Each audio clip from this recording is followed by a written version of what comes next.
கர்த்தருடைய வார்த்தைக்கு நேராய் கடந்து போவோம். நம்ம போன வாரம் பார்த்தோம் வெளிப்படுத்தல் எழுதின விசேஷம் 3ஆம் அதிகாரம் 14ஆம் வசனம் முதல் 19ஆம் வசனம் வரைக்கும் வாசிங்க. வெளிப்படுத்தல் எழுதின விசேஷம் 3ஆம் அதிகாரம் 14ஆம் வசனம் முதல் 19ஆம் வசனம் வரை. லவோதிக்கேயா சபையின் தூதனுக்கு நீ எழுத வேண்டியது என்னவெனில் உண்மையும் சத்தியமும் உள்ள சாட்சியும் தேவனுடைய சிருஷ்டிக்கு ஆதியுமாய் இருக்கிற ஆமென் என்பவர் சொல்லுகிறதாவது உன் கிரியைகளை அறிந்திருக்கிறேன். நீ குளிரும் அல்ல அனலும் அல்ல. நீ குளிராயாவது அனலாயாவது இருந்தால் நலமாயிருக்கும். இப்படி நீ குளிருமின்றி அனலுமின்றி வெதுவெதுப்பாய் இருக்கிறபடியினால் உன்னை என் வாயில் நின்று வாந்தி பண்ணி போடுவேன். நீ நிர்பாக்கியம் உள்ளவனும் பரிதபிக்கப்படத்தக்கவனும் தரித்திரனும் குருடனும் நிர்வாணியமாய் இருக்கிறதை அறியாமல் நான் ஐஸ்வர்யவான் என்றும் திரவிய சம்பன்னன் என்றும் எனக்கு ஒரு குறைவும் இல்லை என்றும் சொல்லுகிறபடியால் நான் நீ ஐஸ்வர்யவனாகும்படிக்கு நெருப்பிலே புடமிடப்பட்ட பொன்னையும் உன் நிர்வாணமாகிய அவலட்சணம் தோன்றாதபடிக்கு நீ உடுத்திக் கொள்வதற்கு வெண் வஸ்திரங்களையும் என்னிடத்திலே வாங்கிக் கொள்ளவும் நீ பார்வை அடையும்படிக்கு உன் கண்களுக்கு கலிக்கம் போடவும் வேண்டும் என்று உனக்கு ஆலோசனை சொல்லுகிறேன். நான் நேசிக்கிறவர்கள்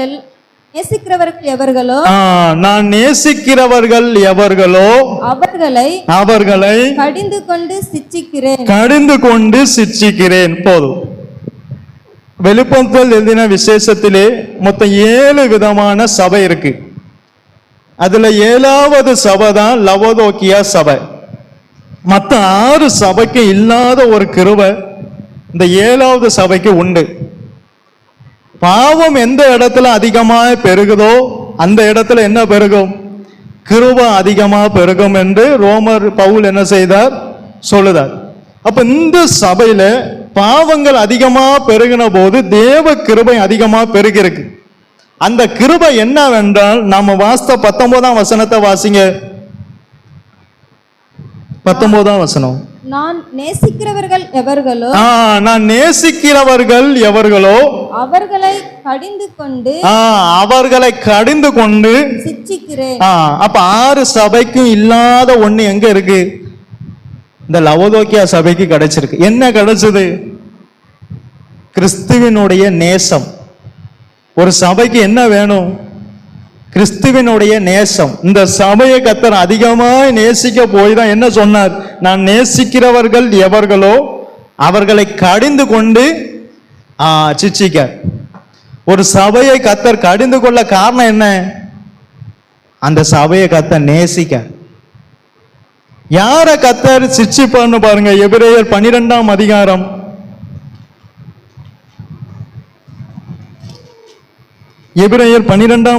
5ஆம் வசனமும் 10ஆம் வசனமும் வாசிங்க. இந்த 5ஆம் வசனத்திலிருந்து வாசிங்க. அன்றியும் என் மகனே கர்த்தருடைய சிட்சையை அற்பமாக எண்ணாதே. அவரால் கடிந்து கொள்ளப்படும் போது சோர்ந்து போகாதே. நல்ல கவனிங்க. ஒரு சபையை கர்த்தர் கடிந்து கொள்ளுவார். இப்ப அநேகருக்கு என்ன பிடிக்க மாட்டேங்குது? கடிந்து கொள்ளுதல் பிடிக்க மாட்டேங்குது. கடிந்து கொண்டா இவங்க ஏன் என்ன அதிகமா கடிந்து கொள்தாங்கன்னு நினைக்காங்க. ஆனா கடிந்து கொள்ளுதல் உள்ள உபதேசத்துக்கு பின்பு என்ன இருக்கு? கிறிஸ்துவினுடைய நேசம் இருக்கு. அது யாருக்கும் தெரியல. ஒருத்தரை கர்த்தர் கடிந்து கொள்ளுதார். ஆனால் ஏன் கடிந்து கொள்தார்? அவன் மேல என்ன இருக்கு? நேசம் இருக்கு. ஆபிரகாம்கிட்ட என்ன சொன்னார்? உன் நேச குமாரனை எனக்காக தகன பலியிடு. நம்ம மேல என்ன இருக்கு? அவருக்கு நேசம் இருக்கு. அதனாலதான் நம்மளை என்ன செய்வார்? கடிந்து கொள்தார். எந்த பிள்ளையின் மேல பெற்றோருக்கு அன்பு இருக்கோ அந்த பிள்ளையை என்ன செய்யணும்? அன்பு உள்ள பிள்ளைய கண்டிப்பா என்ன செய்வாங்க? அடிப்பாங்க. பைபிள் பிரகாரம் நான் சொல்றேன். நீங்க மூலாரிவு பிரகாரம் என்ன சிந்திப்பீங்களோ தெரியாது. ஆனா அன்பு ஒரு பிள்ளை மேல இருந்தா அந்த பிள்ளையை கண்டிப்பா கடிந்து கொள்ள வேண்டும். கடிந்து கொள்ளுதல் 2 பேருக்குமே இருக்கு. பிள்ளையை கடிந்து கொள்ளுதல் 2 பேருக்குமே உண்டு. தாய்க்கும் உண்டு, தகப்பனுக்கும் உண்டு. 2 பேருக்குமே அந்த பொறுப்பு உண்டு. அதனால தன் எந்த பிள்ளையை அதிகமாய் நேசிப்பாரோ அந்த பிள்ளையை கர்த்தர் என்ன செய்வார்? கடிந்து கொள்வார். இந்த சபையை நேசிப்பதற்கு இந்த சபை என்ன இல்லை? தகுதி கிடையாது. ஏன்னா எல்லாமே குறை. இந்த சபையில இருக்கிற எல்லாமே குறைவானது, நிறைவு ஒண்ணுமே இல்லை. ஆனா இந்த சபை மேல என்ன இருக்கு? கிறிஸ்துவினுடைய நேசம். இந்த கடைசி காலங்களில் நம்முடைய சபையை தாங்கிறது என்னது? கிறிஸ்துவினுடைய நேசம். அந்த நேசம் இந்த சபையில இருக்க போய் இந்த சபை என்ன செய்தார்? எதற்காக கடிந்து கொள்ளுதார்? 10ஆம் வசனத்தை வாசிங்க. எபிரேயர் 12:10 வாசிங்க. அவர்கள் தங்களுக்கு நலமென்று தோன்றினபடி கொஞ்ச காலம் சிட்சித்தார்கள். இவரோ யாரு? கர்த்தர். இவரோ தம்முடைய பரிசுத்தத்திற்கு நாம் பங்குள்ளவர்களாகும் பொருட்டு. நாம எதற்கு பங்குள்ளவர்களா மாறணும்? அவருடைய பரிசுத்தத்தின்படி நம்மை மாற்றுவதற்காக, அவரை போல நம்மை மாற்றுவதற்காக, அந்த பங்கு நமக்கு வருவதற்காக, நம்முடைய பிரயோஜனத்துக்காகவே தான் நம்மளை சிக்ஷிக்க. நாம என்ன நினைப்போம்? இவர் அடிக்கடி என்னையே என்ன செய்தார்? இப்ப நான் யோசுவாவை கடிந்து கொள்தோம்னா எதற்காக நான் அவனை கடிந்து கொண்டு உபதேசம் வந்தேன்? இப்படி இருன்னு நான் எதற்காக சொல்லுதேன்? நேசம் இருக்கு. நேசம் இல்லாத பிள்ளையை கர்த்தர் விட்டுருவார். உண்மையாவே என்ன வேணும்? நம்ம மேல கிறிஸ்துவின் நேசம் இருக்கணும். அப்பந்தான் நம்மளை கடிந்து கொண்டு உபதேசிப்பார், நம்மளை கடிந்து கொண்டு சிட்சிப்பார். இந்த கடிந்து கொள்ளும் போது நாம சொல்ற ஒரே ஒண்ணு என்ன தெரியுமா? நான் என்ன எப்படி இருக்கேன்? நல்லா தானே இருக்கேன், என்ன ஏன் இவர் என்ன செய்தார்? கடிந்து கொள்தான்னு நினைப்போம். ஆனா கடிந்து கொள்ளுதல் எதற்கு? நாம நல்லா தான் இருக்கோம், ஆனா எதற்கு பங்குள்ளவர்களா வரல? அந்த வசனத்தை திரும்ப வாசிங்க. அவருடைய பரிசுத்தத்துக்கு நாம இன்னும் பங்குள்ளவர்களா வரல. அதற்காக தான் நம்மளை கர்த்தர் என்ன செய்தார்? கடிந்து கொண்டு சிட்சிக்கார். கர்த்தர் எதற்கு உபதேசத்துல கர்த்தர் கடிந்து கொள்தார்? சபை ஆனால் கண்டிப்பா அங்க என்ன இருக்கணும்? கடிந்து கொள்ளுத உபதேசம் இருக்கணும். கண்டிப்பா இருக்கணும். எங்க கடிந்து கொள்ளுதாரோ அந்த சபை மேல நேசம் இருக்குன்னு அர்த்தம். கனி கொடாத இருக்கிற கொடியை வெட்டுவார். கனி கொடுக்கிற கொடி அதிக கனி கொடுக்கும்படி அதை சுத்தம் பண்ணுவார். நாம என்ன செய்வோம்? இன்னும் அதிகமா இவன் கனி கொடுக்கணுமே தான் கர்த்தர் சுத்தம் பண்ணுவார். அதற்காக தான் கடிந்து கொள்வார். ஆதலால் கடிந்து கொள்ளும் போது சோர்ந்து போகாதே. எனக்கு இதை படிக்கும் போது ஏன் ஞாபகம் வந்தது? என்ன ரொம்ப கடிந்து கொண்டாங்க. எதற்கு இதெல்லாம்? எதுக்கு? அவருடைய பரிசுத்தத்துக்கு பங்குள்ளவனா மாறுவதற்கு. இப்ப எந்த பெற்றோர் பிள்ளைகளை கடிந்து கொள்ள விடுதோம்? அப்ப எப்படி அவருடைய பரிசுத்தத்துக்கு பங்குள்ளவர்களா மாறும்? இப்ப கடிந்து கொள்ளுதலை யாருக்கும்? ஆனா அந்த கடிந்து கொள்ளுதலுக்கு பின்னாடி என்ன இருக்கு? நீங்க ஏற்றுக்கொள்வீங்களா அது எனக்கு தெரியாது. கடிந்து கொள்ளுதலுக்கு பின்னாடி என்ன இருக்கு? கிறிஸ்துவின் நேசர். யாரு அதிகமா நேசிக்கிறாரோ அவர்களை தான் கர்த்தர் என்ன செய்வார்? கடிந்து கொள்வார். நீங்க 6ஆம் வசனத்தை வாசிங்க. எபிரேயர் 12:6.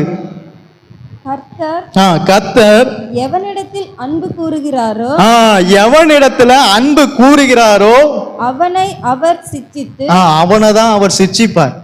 நாம சொல்லுவோம், எனக்கு ஏன் இவ்வளவு வேதனை, எல்லாரும் என்னையே சொல்லுதாங்களே, எனக்கு ஏன் இவ்வளவு போராட்டம்? உன் மேல என்ன இருக்கு? கர்த்தருடைய அன்பு இருக்கு. தாவீது மேல என்ன இருந்தது? கர்த்தருடைய அன்பு இருந்தது. யோசேப்பு மேல என்ன இருந்தது? கர்த்தருடைய அன்பு இருந்தது. அதனால தான் அவனை சிட்சிக்க, அவனுடைய வசனம் அவனை என்ன செஞ்சது? புடமிட்டது. ஏன்னா கிறிஸ்துவின் அன்பு அவன் மேல இருந்தது. எத்தனையோ பிள்ளைகள் இருந்தாங்க, ஆனா அவங்களெல்லாம் புடமிடலை. ஆனா யோசேப்பை கர்த்தர் புடமிட்டார். எதற்கு? கிறிஸ்துவின் அன்பு. ஆனா இப்ப நாம அதை தான் புரிஞ்சுக்கிற மாட்டோம். நம்ம பிள்ளைகள் மேல கிறிஸ்துவின் அன்பு இருக்கணும்னா அவனை என்ன செய்யணும்? கடிந்து கொள்ளணும். இங்க வசனமே என்ன சொல்லுது? 6ஆம் வசனத்தை வாசிங்க. கர்த்தர் எவனிடத்தில் அன்பு கூறுகிறாரோ எவனிடத்தில் அன்பு கூறுகிறாரோ அவனை அவர் சிட்சித்து அவனை அவர் சிட்சித்து தாம் சேர்த்து கொள்ளுகிற எந்த மகனையும் தாம் சேர்த்து கொள்ளுகிற எந்த மகனையும் தண்டிக்கிறார் என்று தண்டிப்பார். சேர்த்து அவரோடு கூட நாம போய் உட்காரணும். ஆனால் இங்க நம்மள என்ன செய்வார்? சும்மா எல்லாம் கொண்டு போக மாட்டார். சிட்சித்து தண்டிப்பார். தண்டிச்சுதான் எங்க கொண்டு போவார்? பரலோகத்துக்கு. நாம என்ன நினைக்கும்? ஈஸியா எங்க போயிடணும்? பரலோகத்துக்கு. கிறிஸ்துவின் அன்பு ஒருத்த மேல இருந்தா கண்டிப்பா அவனை கர்த்தர் சிட்சித்து திருத்துவார், சிட்சித்து தண்டிப்பார். அதான் வசனம் சொல்லுது. நீதிமொழிகள் 29:1 வாசிங்க. நீதிமொழிகள் 29:1 வாசிங்க. அடிக்கடி கடிந்து கொள்ளப்பட்டு கர்த்தருடைய அன்பு இவன் மேல இருக்கு. இவனை அடிக்கடி கர்த்தர் கடிந்து கொள்ளுதார். ஆனா கடிந்து கொள்ள அவன் என்ன செய்தான்? தன் பிடரியை கடினப்படுத்துகிறவன் தான் பிடரிய கடினப்படுத்துறான். இதுதான் டேஞ்சர். தன் பிடரிய கடினப்படுத்துகிறவன் சகாயமின்றி சகாயம் இல்லை. கதவு அடைக்கப்பட்டுரும். கதவு என்ன செய்யும்? பரலோகத்தின் கதவு என்ன செய்யும்? உங்களை அறியேன்றவர். ஏன்னா இவனை அடிக்கடி கடிந்து கொண்டேன். இவன் அடிக்கடி கடிந்து கொள்ளப்பட்டு இவன் என்ன செய்யல? கீழ்ப்படியல. தன் பிடரிய கடினப்படுத்துதான். இவனுக்கு சகாயம் கிடைக்காது. சடுதியில நாசம் அடைவான். இதுதான் ஜட்ஜ்மெண்ட். ஜட்ஜ்மெண்ட் கர்த்தர் கையில இல்ல, ஜட்ஜ்மெண்ட் நம்ம கையில தான் இருக்கு. ஜட்ஜ்மெண்ட் யார் கையில இருக்கு? நாம எப்படி இருக்கோமோ அதுக்கு தந்தாப்புல தான் நமக்கு ஜட்ஜ்மெண்ட். யாரை கடிந்து கொள்வார்? யாரு மேல அன்பு இருக்கோ அவனை கடிந்து கொள்வார். அதனால இங்க வசனம் 6ஆம் வசனம் திரும்ப வாசிங்க. எபிரேயர் 12:6 அல்ல தெளிவா போட்டிருக்கு பாருங்க. எபிரேயர் 12:6 வாசிங்க. கர்த்தர் எவனிடத்தில் அன்பு கூறுகிறாரோ எவனிடத்தில் அன்பு கூறுகிறாரோ அவனை எல்லாரும் சொல்லல, மத்ததை வெற்றுவார். எல்லாரும் சொல்லல. எவனிடத்துல அன்பு கூறுகிறாரோ அவனை அவர் சிட்சித்து அவர் சிட்சிப்பார், சிட்சித்து தண்டிப்பார். இப்படி அடிக்கடி அவனை கடிந்து கொள்ளும் போது அவன் தன் பிடரிய கடினப்படுத்திக்கிட்டே வந்தான். ஆனால் அவன் என்ன செய்வான்? சகாயமின்றி சடுதியில் நாசமடைவான். நான் சொல்லல, வசனம். இதான் ஜட்ஜ்மெண்ட். அப்ப கடிந்து கொள்ளுதல் எதற்கு? அவர் சபையை என்ன செஞ்சார்? நான் நேசிக்கிறவர்கள் எவர்களோ அவர்களை அவர் சிட்சித்து என்ன செய்வார்? கடிந்து கொள்வார். ஏன்? அவருடைய நேசம் சபை மேல இருக்கு. அதனாலதான் கர்த்தர் கடிந்து கொள்ளுதார். ஆனா இப்ப அநேகருக்கு இந்த கடிந்து கொள்ளுதலுக்கு பின்னாடி இருக்கிறது தெரியல. அநேகருக்கு என்ன தெரியல? யோபுக்கு அவ்வளவு பாட கர்த்தர் கொடுத்தார், ஆனா கைவிட்டாரா? இல்லையே. யோபுக்கு எவ்வளவு பாட கொடுத்தார், நமக்கு அவ்வளவு பாடு வரல. ஆனா அவனை என்ன செய்யல கர்த்தர்? கைவிடலையே. அப்ப அடிக்கடி கடிந்து கொள்ளப்பட்டும் தன் பிடரியை கடினப்படுத்துகிறவன் சகாயமின்றி சடுதியில் நாசமடைவான். இப்ப 2 நாளாகமும் 24ஆம் அதிகாரம் 19ஆம் வசனத்தை வாசிங்க. எல்லாரும் எடுங்க வாச. 2 நாளாகமும்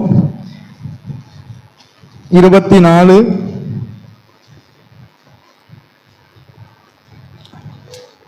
19ஆம் வசனத்தை வாசிங்க. அவர்களை தம்மிடத்திற்கு திரும்ப பண்ண கர்த்தர் அவர்களிடத்திலே தீர்க்கதரிசிகளை அனுப்பினார். அப்ப எதற்காக கர்த்தர் ஒரு சபையை கடிந்து கொள்ளுதார்? அந்த சபையை என்ன செய்யணும்? தம்மிடத்துல திரும்ப பண்ணணும். யார் இடத்துல? கர்த்தர் இடத்துல திரும்ப பண்ணுவதற்காக தான் அந்த சபையை என்ன செய்தார்? கர்த்தர் கடிந்து கொள்ளுதார். நீங்க அந்த வசனத்தை திரும்ப வாசிங்க. அவர்களை தம்மிடத்திற்கு திரும்ப பண்ண கர்த்தர் அவர்களிடத்திலே தீர்க்கதரிசிகளை அனுப்பினார். அவர்களிடத்துல தீர்க்கதரிசிகளை அனுப்பினார். அவர்கள் ஜனங்களை திட சாட்சியாக கடிந்து கொண்டார்கள். எதற்காக ஊழியக்காரர்களை அனுப்புதார்? எதற்காக சபைக்கு ஊழியக்காரர் கொடுக்கார்? எதற்காக தீர்க்கதரிசிகளை அனுப்புதார்? அவங்கள திட சாட்சியாக கடிந்து கொள்ளணும். இப்ப எத்தனை பேருக்கு பிடிக்கும்? ஐயா இப்படி இரு, ஐயா இதை செய்யாத, ஐயா இப்படி இருன்னா எத்தனை பேர் கீழ்ப்படிவோம்? கடின தான் படுத்துவோம். ஏன்? கடிந்து கொள்ளுதல் பிடிக்கல. நாம கடிந்து கொள்ளுதலை வெறுக்கல, கிறிஸ்துவின் அன்பை விட்டு விலகி போறோம். எதை விட்டு? கிறிஸ்துவின் அன்பை விட்டு. பேசலன்னு புரியுதா? கிறிஸ்துவின் அன்பை விட்டு என்ன செய்யக்கூடாது? விலகக்கூடாது. இங்க தீர்க்கதரிசியை அனுப்பி கர்த்தர் திட சாட்சியா அவங்களை என்ன செய்தார்? கடிந்து கொள்தார். ஆனா அவங்க என்ன செய்யல? ஆனாலும் அவர்கள் செவி கொடுக்கல. ஆனா என்ன செய்தாங்க? கேட்காங்க. நல்ல வித்தியாசம் இருக்கு. கேட்டிருக்காங்க, கடிந்து கொள்ளுதல கேட்டிருக்காங்க. ஆனா என்ன செய்யல? செவி கொடுக்கல. இங்க எல்லாரும் இப்ப வந்திருக்கோம். எத்தனை பேர் கேட்கும், எத்தனை பேர் செவி கொடுக்கும்? அதுல வித்தியாசம் இருக்கு. இவங்க கேட்டாங்க, ஆனா என்ன செய்யல? செவி கொடுக்கல. வித்தியாசம் இருக்கு. தீர்க்கதரிசிகளை அனுப்பினார். தீர்க்கதரிசிகள் திட சாட்சியாய் கடிந்து கொண்டார்கள். அவர்கள் கேட்டார்கள், ஆனால் செவி கொடுக்கல. கண்டிப்பா கடிந்து கொள்ளுதலுக்கு கண்டிப்பா என்ன செய்யுங்க? செவி கொடுக்கணும். செவி கொடுக்கலையானால் நீதிமொழிகள் 29:1 அடிக்கடி கடிந்து கொள்ளப்பட்டும். யூதாசன் அடிக்கடி கடிந்து கொண்டார். சிநேகிதனே சிநேகிதனேனார். யூதாசுக்கு என்ன வரல? யூதாசுக்கு என்ன வரல? கேட்டான், செவி கொடுக்கல. சிநேகிதனேன்னு இயேசு சொன்னத கேட்டான், ஆனா என்ன செய்யல? செவி கொடுக்கல. என்ன செஞ்சான்? ஜீவன் போயிற்று. சடுதியில் நாசமடைந்தான். சகாயம் இல்லை.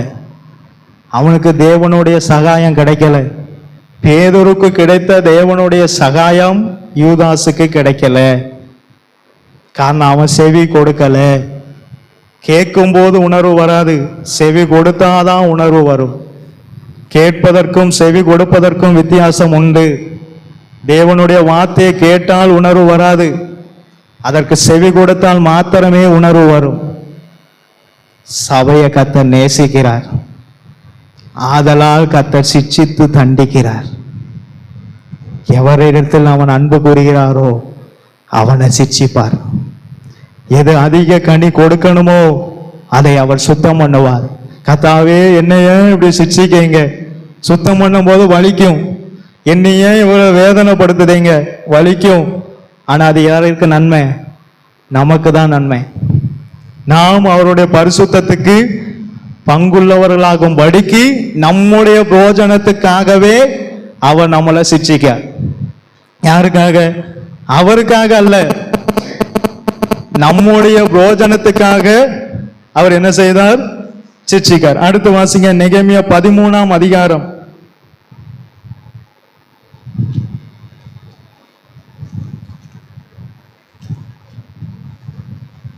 நெகேமியா 13ஆம் அதிகாரம் 15ஆம் வசனத்தை வாசிங்க. அந்த நாட்களில் நான் யூதாவிலே ஓய்வு நாளில் சிலர் ஆலைகளை மிதிக்கிறதையும். ஓய்வு நாள்ல என்ன செய்தாங்க? இதான் ஞாயிற்றுக்கிழமை. ஓய்வு நாள்ல அவங்க என்ன செய்தாங்க? ஆலைகளை மிதிக்கிறதையும் சிலர் தானிய பொதிகளை கழுதைகள் மேல் ஏற்றிக்கொண்டு வருகிறதையும் திராட்சரசம் திராட்சைப்பழம் அத்திப்பழம் முதலானவைகளின் பற்பல சுமைகளை. அப்ப இவங்க எல்லாம் எதுக்கு வராங்க? தேவனுடைய வார்த்தையை கேட்க வரல. என்னெல்லாம் கொண்டு வராங்க? தேவனுடைய ராஜ்யத்தை தேட வரல. என்னெல்லாம் கொண்டு வராங்க? திராட்சரசம், திராட்சைப்பழம், அத்திப்பழம், பற்பல சுமைகளை ஓய்வு நாளிலே எருசலேமுக்கு கொண்டு வருகிறதையும் கண்டு அவர்கள் தின்பண்டம் விற்கிற நாளை பற்றி அவர்களை திட சாட்சியாய் கடிந்து கொண்டான். ஆலயத்துக்குள்ள என்ன வருது? எருசலேமுக்குள்ள என்ன வருது? தின்பண்டம் வருது. எதற்கு? இதை அவர் கடிந்து கொள்ளுதார். தின சாட்சியாய் கடிந்து கொண்டான். ஆலயத்துக்குள்ள என்ன வருது? இந்த பாக்கெட்ல ஒரு பிஸ்கட், இந்த பாக்கெட்ல ஒரு பிஸ்கட்டையும் வச்சுட்டு எங்க வருவோம்? ஆலயத்துக்குள்ள என்ன? சாக்லேட் என்ன செய்யக்கூடாது? சாக்லேட் கொடுத்தா அதை வாங்கி வச்சுட்டு எப்போ சாப்பிடணும்? நாம இங்க பாஸ்டர் ஏதாவது வேலை பார்த்துட்டு இருப்பார், நைஸ் போல சாக்லேட்டை பிச்சு என்ன செய்வோம்? அவர் பார்க்கல, லபக்குன்னு என்ன செஞ்சிருவோம்? வாயில போட்டுருவோம். ஆனா இங்க அவன் என்ன செய்தான்? நெகேமியா அதை கண்டு, அப்போ எத்தனை பிள்ளைகளை கடிந்து கொள்ள விடுவீங்க? இப்போ ஒரு பிள்ளை தின்பண்ண சாப்பிடுது, நான் அதை பார்த்து எப்ப தின்பண்ண சாப்பிடக்கூடாதுன்னு சொல்றேன். எத்தனை பேர் கடிந்து கொள்ள விடுவோம்? ஆலயத்துல என்ன செய்யக்கூடாது? எருசலேமுக்குள்ள என்ன வரக்கூடாது? இத்தனைக்கு எந்த நாள்ல கொண்டு வராங்க? ஓய்வு நாள்ல கொண்டு வராங்க. என்ன கொண்டு வராங்க? திராட்சரசம், திராட்சைப்பழம், அத்திப்பழம், இதெல்லாம் எங்க கொண்டு வராங்க? எருசலேமுக்கு. அவர்கள் தின்பண்டம் விற்கிற நாளை பற்றி அவர்களை திட சாட்சியாய் கடிந்து கொண்டான். அப்ப கடிந்து கொள்ளுகிற உபதேசம் எங்க இருக்கோ அங்கதான் சபை என்ன செய்யப்படும்? ஆயத்தப்படுத்தப்படும். நான் இன்னும் மனுஷரை பிரியப்படுத்த ஊழியம் செய்வேன், ஆனால் நான் தேவனுடைய ஊழியக்காரன் அல்லவே. தேவனுடைய ஊழியக்காரன் என்றால் அவன் என்ன செய்யணும்? கடிந்து கொள்ளணும். சமயம் வாய்த்தாலும் வாய்க்காவிட்டாலும் திருவசனத்தை ஜாக்கிரதையாய் பிரசங்கம் பண்ணி எப்படி கடிந்து கொண்டு அவனுக்கு புத்தி சொல்லு. பவுல் தீமோத்தேயுட்ட சொல்லிட்டு போறார், அப்ப நான் போயிருவேன், ஆனா நீ என்ன செய்யணும்? கடிந்து கொண்டு புத்தி சொல்லணும். அவன் கேட்கானோ கேட்கலையோ அது அவனுக்கும் கர்த்தருக்கும் உரியது. நாம என்ன செய்யணும்? கடிந்து கொண்டு புத்தி சொல்லணும். கேட்கறது வேற, செவி கொடுக்கிறது வேற. கேட்பான், ஆனா அநேகர் என்ன செய்யல? செவி கொடுக்கல. கர்த்தருடைய வசனத்தை கேட்டா என்ன வராது? உணர்வு வராது. அதற்கு செவி கொடுத்தால் மாத்திரமே என்ன வரும்? உணர்வு வரும். இதான் கடிந்து கொள்ளுதலுடைய உபதேசம். நீங்க வாசிங்க, எதற்காக அவன் நம்மளை கடிந்து கொள்ளுதார்? நீங்க சங்கீதம் 2ஆம் அதிகாரம் 12ஆம் வசனத்தை வாசிங்க. சங்கீதம் 2ஆம் அதிகாரம் 12ஆம் வசனம்.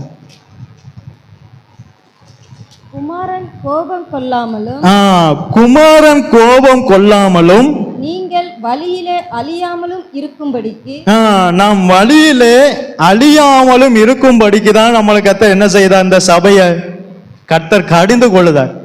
ஏன்னா இந்த சபையின் மேல குமாரனுடைய கோபம் வரக்கூடாது, வழியிலே இந்த சபை அழியக்கூடாது. அதனால இந்த சபையை கர்த்தர் என்ன செய்தார்? கடிந்து கொள்ளுதார். அப்ப கடிந்து கொள்ளுதலை நாம என்ன செய்யக்கூடாது? நீதிமொழிகள் 1ஆம் அதிகாரம் 25ஆம் வசனத்தை வாசிங்க. நீதிமொழிகள் 1ஆம் அதிகாரம் 25ஆம் வசனம். என் ஆலோசனை எல்லாம் நீங்கள் தள்ளி, என் ஆலோசனையை எல்லாம் நீங்கள் தள்ளி என் கடிந்து கொள்ளுதலை வெறுத்தீர்கள். என் கடிந்து கொள்ளுதலை வெறுக்காங்க. இங்க ஊழியக்காரங்க என்ன செய்வாங்க? கடிந்து கொண்டு உபதேசம் பண்ணுவாங்க. ஆனா அது அவங்க என்ன செய்வாங்க? ஒரு கூட்டம் செவி கொடுக்கல, ஒரு கூட்டத்தார் என்ன செஞ்சாங்க? வெறுத்தாங்க. அப்ப இந்த ரெண்டு எங்க இருக்கும்? இந்த ரெண்டு கூட்டத்தார் எங்க இருப்பாங்க? கண்டிப்பா சபையில இருப்பாங்க. ஒன்னு யாரு? செவி கொடுக்காதவங்க. ரெண்டு யாரு? வெறுக்கிறவங்க. எதை? கடிந்து கொள்ளுதலுக்கு செவி கொடுக்காதவர்களும், கடிந்து கொள்ளுதலை வெறுக்கிறவர்களும். இப்படி நாம கடிந்து கொள்ளுகிற உபதேசத்துக்கு செவி கொடுக்காம அதை வெறுத்துக்கிட்டே போனோம்னா கடைசியில என்ன ஆகும்னு பாருங்க. சாலமோன் சொல்றார் பாருங்க, நீதிமொழிகள், இது ரொம்ப முக்கியமானது. நீதிமொழிகள் 5ஆம் அதிகாரம், நீதிமொழிகள் 5ஆம் அதிகாரம் 11ஆம் வசனம் முதல் வாசிங்க. முடிவுல தான் இதை நாம உணர்வோம். இப்போ சொல்ற கடிந்து கொள்த உபதேசத்துல எப்போ தெரியும்? இப்போ நாம உணரவே மாட்டோம்.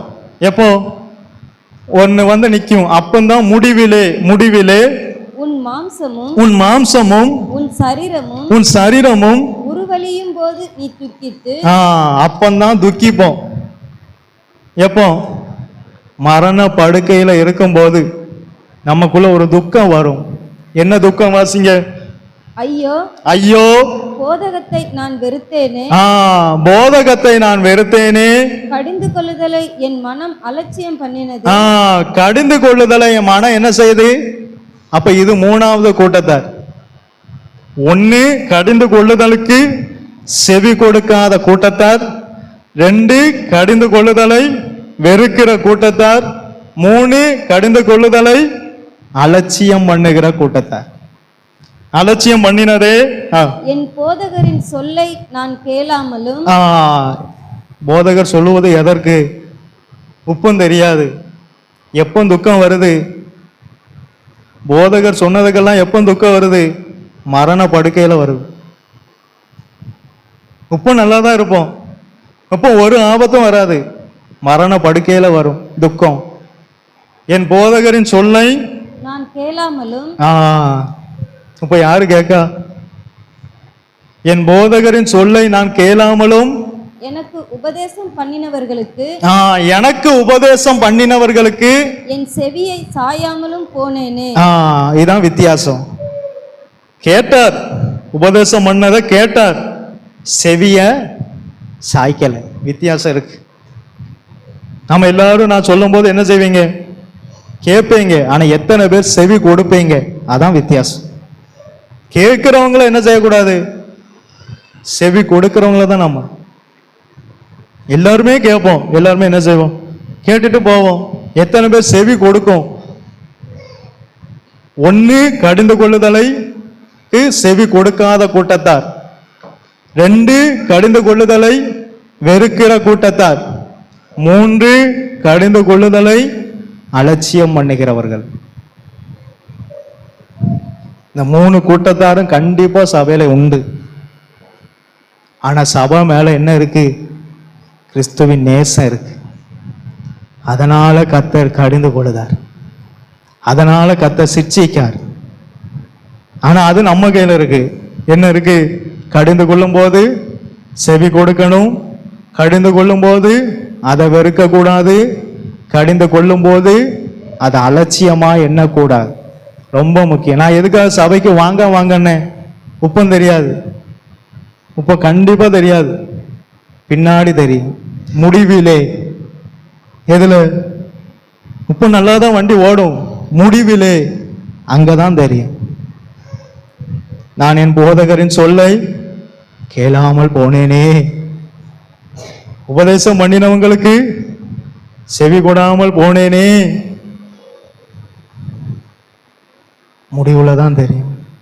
அதனாலதான் இயேசு சொன்னார், நீ கல்யாண வீட்டுக்கு போறியோ இல்லையோ, துக்க வீட்டுக்கு போ.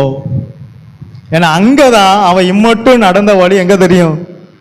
அதுல தான் தெரியும். அவன் மரணத்துல தான் தெரியும். அவன் செவி கொடுத்தானா, அவன் வெறுத்தானா, அலட்சியம் பண்ணானா என்ப அந்த அத்தனை வருஷம் சபையில இருந்ததுக்கு முடிவு எங்க தெரியும்? மரணத்துல தான் பார்க்க முடியும். அதான் பரிசுத்தவான்களுடைய மரணம் அவர் பார்வைக்கு மிகவும் அருமையானது. அதனால்தான் இயேசு மரண வீட்டுக்கு போங்கல்ல. அங்கதான் என்ன தெரியும்? முடிவு தெரியும். கண்டிப்பா எங்க போகணும்? கண்டிப்பா எங்க போகணும்? மரண வீட்டுக்கு போகணும். ஏன்னா அவங்க அத்தனை வருஷம் அவங்க இருந்ததுக்கு ரிசல்ட் எதுல தெரியும்? அவங்க மரணத்துல தான் தெரியும். அப்ப முடிவிலேயே தான் இது தெரியும். அப்ப அது வரைக்கும் இந்த கடிந்து கொள்ளுதல் இருந்திருக்கு சபையில. இந்த இவனுடைய ஆயுசு முடிகிற வரைக்கும் கடிந்து கொள்ளுதல் இருந்திருக்கு. ஆனா கடிந்து கொள்ளுதலுக்கு இவன் செவி கொடுக்கல. கடிந்து கொள்ளுதலை இவன் வெறுத்தான். கடிந்து கொள்ளுதலை இவன் அலட்சியம் பண்ணினான். ஆதலால் என்ன ஆகுது? சபைக்குள்ளும் சங்கத்துக்குள்ளும் கொஞ்சம் குறைய எல்லா தீமைக்கும் உள்ளானேனே. எல்லா தீமையும் இவன் மேல வந்துட்டு. சபைக்குள்ளையும் சங்கத்துக்குள்ளேயும் எல்லா தீமைக்கும் உள்ளாயிட்டான். ஏன்? செவி கொடுக்கல. ஏன்? வெறுத்தான். ஏன்? அலட்சியம் பண்ணான். இவர் என்ன சொல்ல? நான் என்ன கேட்க. அதுலயே தெரிஞ்சிடும் ரிசல்ட். யார அன்பு கூறுகிறாரோ அவனை தான் கர்த்தர் சிட்சிப்பார், எல்லாரையும் அல்ல. எபிரேயர் 12:6 தெளிவா போட்டிருக்கு. கர்த்தர் எவனிடத்துல அன்பு கூறுகிறாரோ அவனை, அதை நல்லா அண்டர்லைன் பண்ணி வைங்க. அவனை, யார் மேல தேவ அன்பு இருக்கோ அவனை தான் சிட்சிப்பார். தேவ அன்பு இல்லாதவனை கர்த்தர் சிட்சிக்கவே மாட்டார். அதனால முன்றைய சொன்ன பாவம் பெருகின சபையில கிருபை அதிகமா பெருகி வருது. எதற்காக? அதை எப்படியாவது என்ன செய்யணும்? சிட்சித்து கொண்டு வரணும். நாம் இந்த கிருபையை தான் பயன்படுத்திட்டு எப்படிலாமோ போறோம். ஆனா இந்த கிருபை தந்தது எதற்காக? அவனை சிட்சித்து திருத்துவதற்காக. சிட்சித்து தண்டிக்கிறார். சிட்சிக்கு என்ன செய்தார்? தண்டிக்கிறார். எத்தனை பேர் இந்த கடிந்து கொள்ளுதலை ஏற்றுக்கொள்வோம்? இப்ப கடிந்து கொள்ளுதல் உபதேசம் எங்க போயிடுச்சு? கடிந்து கொள்ளுதல் உபதேசம் மாத்திரமே ஒருத்தனை என்ன செய்யும்? சீர்படுத்தும். இப்ப கல்ல உளியினால அடிக்கமா இல்லையா? சிலை செய்தாங்க.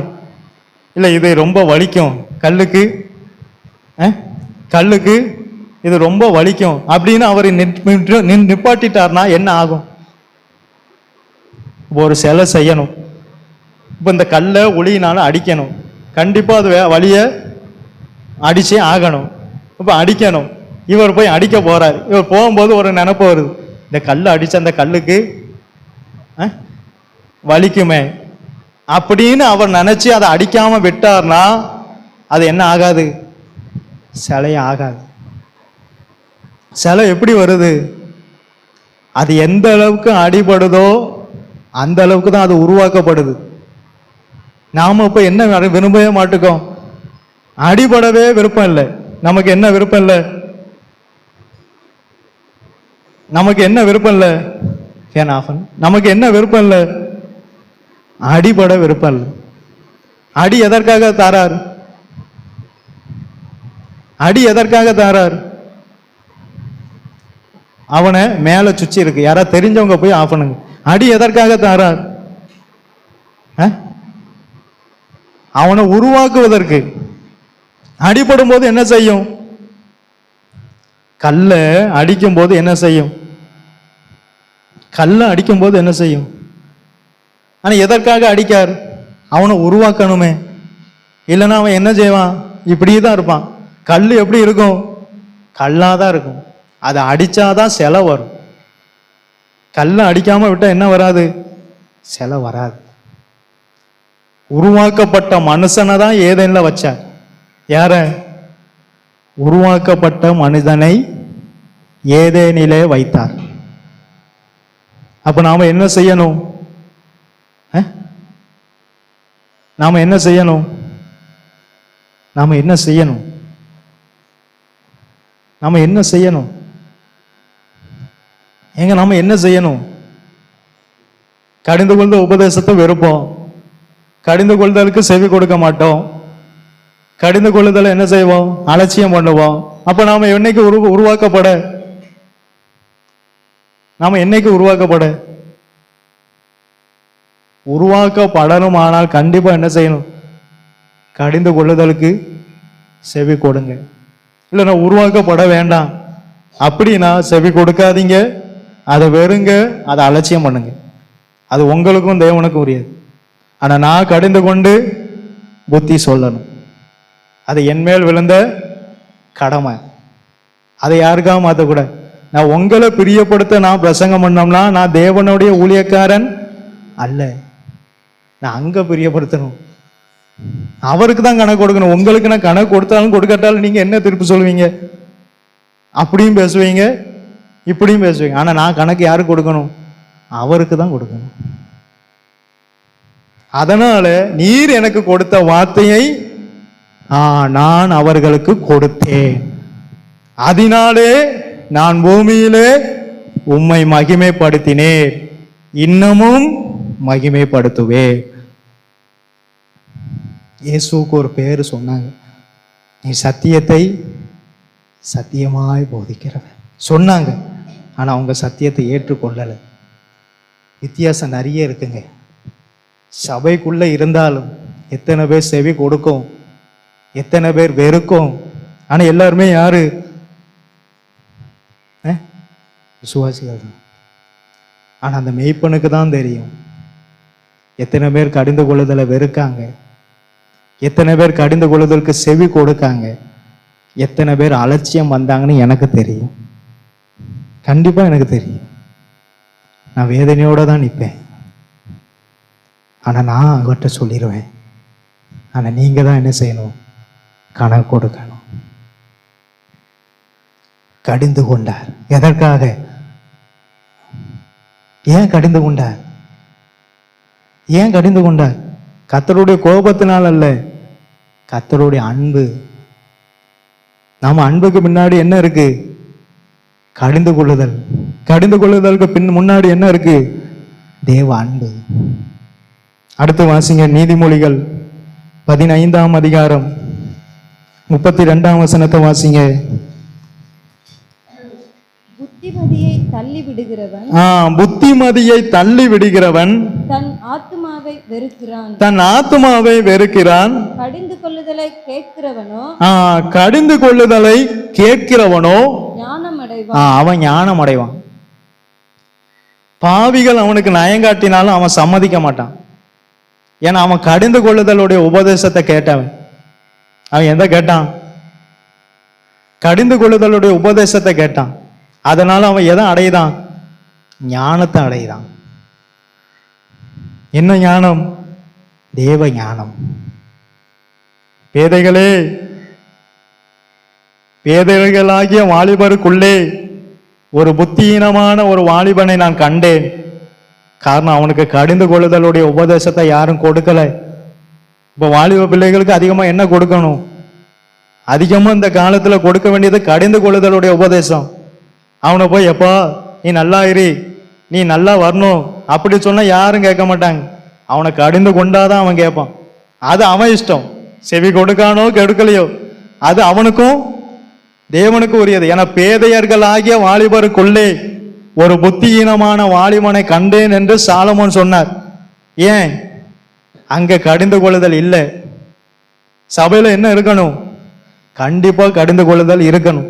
நீ எப்படியும் ட்ரெஸ் பண்ணிட்டு வாங்கிறது சபை அல்ல, இப்படிதான் ட்ரெஸ் பண்ணணுங்கிறது தான் சபை. அங்கதான் கடிந்து கொள்ளுத உபதேசம் அவனுக்கு ஞானத்தை கொடுக்கும்.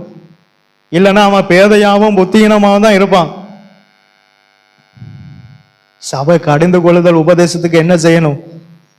கண்டிப்பா செவி கொடுங்க. அதை வெறுக்காதீங்க, அதை அலட்சியம் பண்ணாதீங்க. ஏன் கடிந்து கொண்டார்? அதுக்கு முன்னாடி என்ன இருக்கு? தேவ அன்பு. தேவ அன்புக்கு பின்னாடி என்ன இருக்கு? கடிந்து கொள்ளுதல். இதுதான் தேவ அன்பு. நம்ம தேவ அன்புனா நன்னலாமோ நினைப்போம். கர்த்தர் எம்மல ரொம்ப அன்பா இருக்கார். அதனால்தான் கர்த்தர் என்ன செய்ய மாட்டேக்கார்? எந்த ஒரு சிக்ஷைக்குமே யாரிடத்துல அன்பு இருக்கோ அவனை தான் சிக்ஷிப்பார். யோபு மேல அவருக்கு என்ன உண்டு? அதிகமான அன்பு உண்டு. அதனால்தான் அதிகமா அவனை சிக்ஷித்தார். நம்ம மேல என்ன இருக்கணும்? தேவ அன்பு இருக்கணும். நம்ம மேல என்ன இருக்கணும்? வாலிப பிள்ளைக்கு உங்க மேல என்ன இருக்கணும்? தேவ அன்பு இருக்கணும். அதான் முக்கியம். அது மிக முக்கியம். அது இருந்தா கண்டிப்பா உங்களை கத்த என்ன செய்வார்? சிட்சித்து திருத்துவார். தேவ அன்பு இல்லாத பிள்ளைகளுக்கும் தேவ அன்பு உள்ள பிள்ளைகளுக்கும் வித்தியாசம் தெரியும். ஏன்னா அந்த பிள்ளைகள் சிட்சித்து வரும், மாறி வரும். ஏன்னா அவன் அப்படியே நம்ம புரிஞ்சுக்கலாம், என்ன இருக்கு? தேவ அன்பு இவன் மேல இருக்குன்னு அர்த்தம். அதுக்காக பெற்றோர் ஜெபிக்கணும். கத்தாவே என் பிள்ளைகள் மேல என்ன இருக்கணும்? உங்க அன்பு இருக்கணும். அப்பந்தான் அவனை என்ன செய்யும்? அது சிட்சித்து திருத்தும். நாமெல்லாம் பிள்ளைகள் மேல அன்பு வைப்போம், அந்த அன்பு வேற. கத்தர் வைக்கிற நம்ம மேல வைக்கிற அன்பு வேற. அது சிட்சிக்கும். நாம என்ன செய்வோம்? நம்ம வைக்கிற அன்பு அவன் என்னெல்லாம் கேட்டானோ அதெல்லாம் உடனே என்ன செஞ்சிருவோம்? அடுத்த செகண்ட் அவன் கண்ணு முன்னாடி வந்து நிப்பாட்டிடுவோம். அது அல்ல, அது அன்பு இல்லை. உங்கள் அன்பு மாயம் இல்லாததாய் இருக்கணும், மாயமற்றதாய் இருக்கணும். மாயமுள்ள அன்பா இருக்கக்கூடாது. அது உண்மையான அன்பு கிடையாது. பெட்ரோல்கிட்ட என்ன இருக்கணும்? பெட்ரோல்கிட்ட பிள்ளை மேல என்ன இருக்கணும்? மாயமற்ற அன்பு இருக்கணும். அந்த பெற்றோருடைய பிள்ளைகளை தன்னால தெரியும். ஏன்னா அவனை சிட்சிக்க ஒப்பு கொடுப்பாங்க. ஆபிரகாம் என்ன செஞ்சார்? ஆபிரகாமுக்கு தெரியும், நான் இவனை நேசிக்கேன். ஆனா அதை விட இந்த ஈசாக்கு மேல என்ன இருக்கு? தேவ அன்பு இருக்கு. அதனால அவனை என்ன செய்தார்? கத்த சிட்சிக்கார். எந்த பிள்ளைய இப்ப கத்தி எடுத்து எந்த பிள்ளைய சம்மதிக்கும்? எந்த பிள்ளைக்கு அப்படி சிட்சிய கத்தர் கொடுத்திருக்கார்? இல்ல. ஆனா இந்த ஈசாக்கு மேல தேவ அன்பு இருக்கு. அதனாலதான் அவன் தோண்டின இடத்துல எல்லாம் ஊற்று வருது. அந்த பிள்ளையினுடைய கையை கத்தர் ஆசீர்வதிச்சிருக்க. ஏன்னா அந்த பிள்ளை என்ன செஞ்சிருக்கு? சிட்சைக்கு தண்டிக்கிறதற்கு ஒப்பு கொடுத்தது. எந்த பிள்ளைகள் ஒப்பு கொடுக்கீங்களோ அந்த பிள்ளையை தான் கத்தர் ஆசீர்வதிப்பார். எந்த பிள்ளைகள் செவி கொடுக்க ஒப்பு கொடுக்கீங்களோ, எந்த பிள்ளைகள் மன அலட்சியம் பண்ணாம ஒப்பு கொடுக்கீங்களோ அந்த பிள்ளைகளை தான் கத்தர் என்ன செய்வார்? ஆசீர்வதிப்பார். நான் உன்னை ஆசீர்வதிக்கவே ஆசீர்வதிப்பேன். நம்ம கையில தாங்க இருக்கு. ஜட்ஜ்மெண்ட் நம்ம கையில தான் இருக்கு, அவர் கையில இல்லை. நாம அலட்சியம் பண்ணாம அதை வெறுக்காம செவி கொடுத்து வந்தா ஜட்ஜ்மெண்ட் யார் கையில? நாம எங்க இருக்க மாட்டோம். முடிவில் எப்படி இருக்கும்? முடிவு சம்பூர்ணமா இருக்கும். ஆரம்பம் அற்பமா இருக்கட்டும், முடிவு தான் முக்கியம். நமக்கு எது முக்கியம்? நம்ம வாழ்க்கையினுடைய முடிவு தான் முக்கியம்.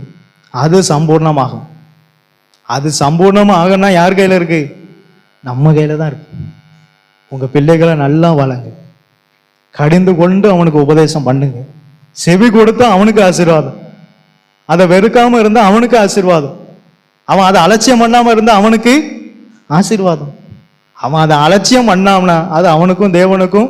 அப்படி விட்டுருங்க, அவனுக்காக ஜெபம் பண்ணுங்க. அவனுக்காக என்ன செய்யுங்க? நானும் இப்படிதான் பண்ணிட்டு இருந்தேன். ஒருத்தருக்காக போய் சொல்லிட்டு இருந்தேன், இவன் அடிபற்றக்கூடாதே, கத்தெடுத்தா அடிபற்றக்கூடாது. ஒருத்தர் என்ன செய்யல, கேட்ட மாதிரி இல்லை. இப்ப எல்லாத்தையும் ஜெபத்துல வச்சுட்டேன். என்ன செய்யட்டும்? அடிபட்டு திருந்துட்டு அப்படி விட்டுருங்க. அப்பந்தான் அவன் பரலோகத்துக்கு வருவான், இல்லைன்னா அவன் நரகத்துக்கு தான் போவான்.